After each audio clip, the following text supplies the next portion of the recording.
Bismillahirrahmanirrahim. Assalamualaikum warahmatullahi wabarakatuh. Hello, good morning, sir. Good morning, my friends. Now, we are from the third group. We'll explain about the reaction rate theory that our member are 1. Anissa Elvina, 2. Ike Erlanda Putri, 3. Vivi Alkolina, and the last is Vivi Selvianita. Okay, I'm as moderator and I the first speaker too. Okay, next. Okay, for the first we must know what is the reaction rate. The reaction rate is expressed as the magnitude of change in the concentration of the reaction product or reactant in unit of time. Pengertian dari reaction rate itu pasti perubahan tentang konsentrasi suatu produk atau reaktan per waktu, di setiap waktu. Kemudian, what is the collision theory? Teman-teman juga pasti tahu apa itu collision theory. Collision ini kan merupakan tumbukan, di mana tumbukan ini dapat dipengaruhi oleh beberapa faktor.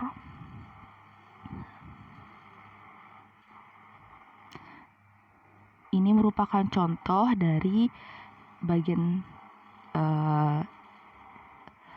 sebelah kiri yaitu adalah reaktan dan bagian sebelah kanan yaitu suatu produk. Selanjutnya, we must know what the collision is divided into two. For the first is the effective collision. Why it say effective? Because the collision from the each particle that will produce the reaction and the product. Maksudnya, di mana suatu partikel yang bereaksi itu dia akan membentuk suatu ikatan baru ketika dia mengalami tumbukan. Berbeda dengan the second type of collision yaitu ineffective collision. Why it's different with effective collision? Because of the collision that produce no reaction and produce no product. Because dia tuh cuman bertumbukan dan nanti dia akan berpisah kembali.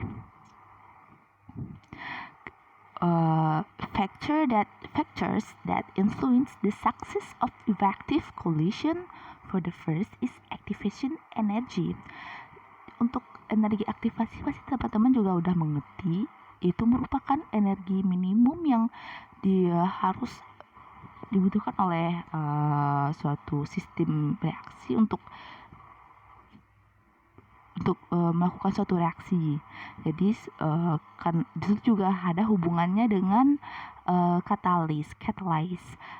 Jika kita menggunakan catalyze, suatu reaksi akan berlangsung dengan cepat karena dia menurunkan energi aktivasi.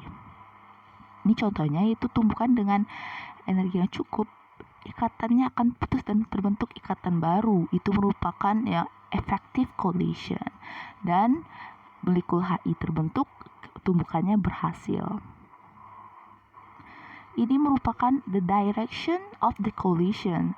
Jadi untuk tumbukan suatu partikel itu arahnya itu juga berpengaruh, nggak sembarang arah juga. Dan karena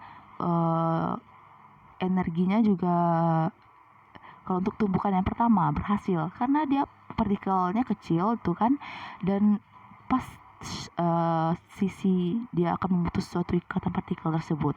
Berbeda dengan tumbukan yang kedua dan ketiga serta yang keempat. Next is what is the effect of the reaction rate based on the collision theory. Jadi untuk efeknya ini kan teman-teman pasti juga udah mengerti. Efek yang pertama itu concentration. Jadi untuk semakin tinggi konsentrasi, banyaknya partikel kan semakin bertambah. Jadi semakin banyak juga kemungkinan untuk partikel itu bertumbukan. Kemudian the effect of surface area on the reaction rate based on collision theory. Jadi untuk semakin besar luas permukaan, semakin cepat juga suatu reaksi itu berlangsung. Itu tuh juga pernah kita lakukan eksperimen di laboratory ya. Selanjutnya itu effect of temperature on the reaction rate based on collision theory. The increasing the temperature, it will make the particle will be faster to moving, because the kinetic energy will increase too, and make the collision in the higher temperature will be increased too.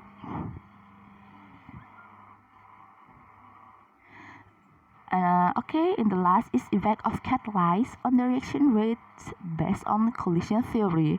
Jadi itu kan juga udah dijelaskan sama kelompok sebelumnya, kalau menggunakan katalis di mana dia reaksinya akan berlangsung dengan cepat dan energi aktivasinya juga menurun. This is the chemical kinetics in the term of theory collision. Frequency of collision molecule itu adalah, jadi untuk mengetahui banyaknya tumbukan suatu molekul itu adalah berdasarkan yang lajunya. Laju sama dengan amount of collision, banyaknya tumbukan per waktu. The pre-exponential factor or factor A is the pre-exponential constant in the Arrhenius equation. So the empirical relationship between temperature and the rate coefficient. Jadi untuk mencari tentang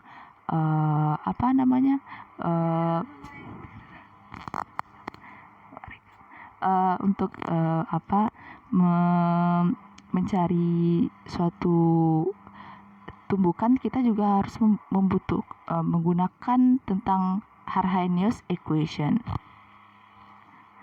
According to the collision theory, the frequency factor A depends on how often the molecule collide when all concentration are 1 mol per liter.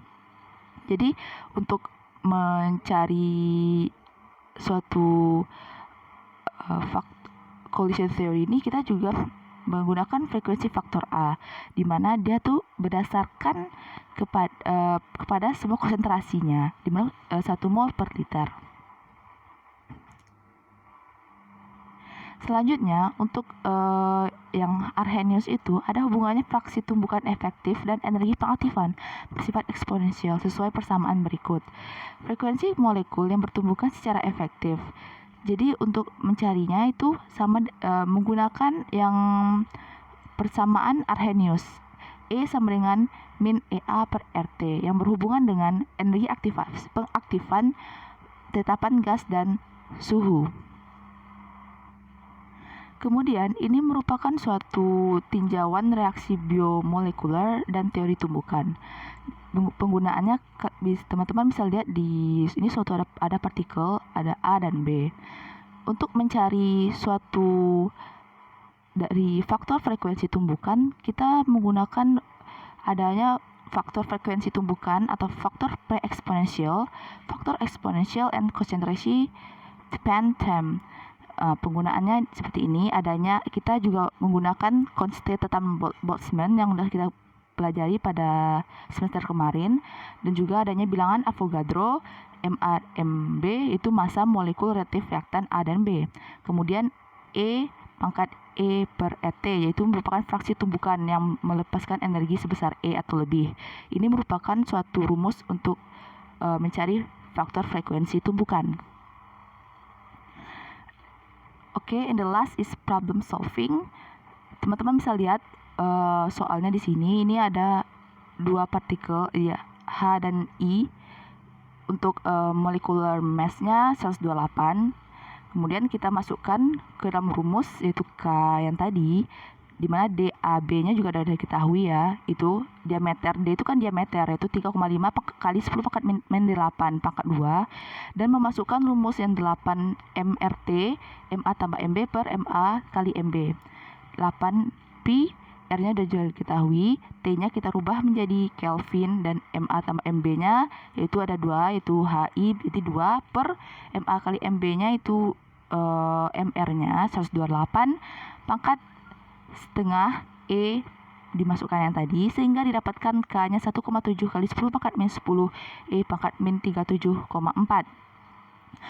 Untuk mengubah satuan K menjadi liter per mol detik, kita kan harus frekuensi tumbukan ini harus dirubah jadi liter per mol detik kan. Kita menggunakan rumus bilangan dikalikan dengan bilangan Avogadro dan juga dibagi dengan 100, sehingga didapatkan nilainya 5,7 kali 10 pangkat min 6. Itu tuh merupakan suatu harga kecepatan dari spesifiknya K. Dan kita tahu dan faktor frekuensi tumbukannya yaitu senilai 1,02 kali 10 pangkat 11. Okay, I think that's all for me. For the next speaker is Vivi Alcorina. For Vivi, time is yours.